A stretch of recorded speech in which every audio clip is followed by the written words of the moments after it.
hello lovies मो स्वागत मुझे स्वागत कर मोर गोटे न्यू फ्रेश मिनी ब्लॉग को मु जाजपुर केउझर पलि आसती दीदीर एंगेजमेंट सारिकी कारण मोर आ गोटे सेमिस्टर एग्जाम बाकी रही जाता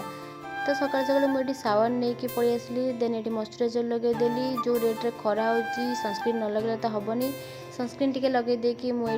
मो चुटी की सजाड़देली मु सका सका ये गाधे पड़ी कि कारण मोर आज गोटे सांग आसबार अच्छे घर को देन ये पूजा सारीदेली पूजा सारी सारापर ये छुआ आपण मानक हाय कर देन मु पलैली एत खरा हो तो मैंगो जूस टी बनईदेली ये देखला बेलू किचेन में माछ छणा हो सांग आसी खबर नदे फरमाइश माछ तरकारी मो सांग ये पहुँची जाइए मत कौच कि ब्लॉग कर हाँ ब्लॉग कर देखला माछ तरकारी रेडी होती सालाड काटिदेली आम बस पड़ू सांग खावाई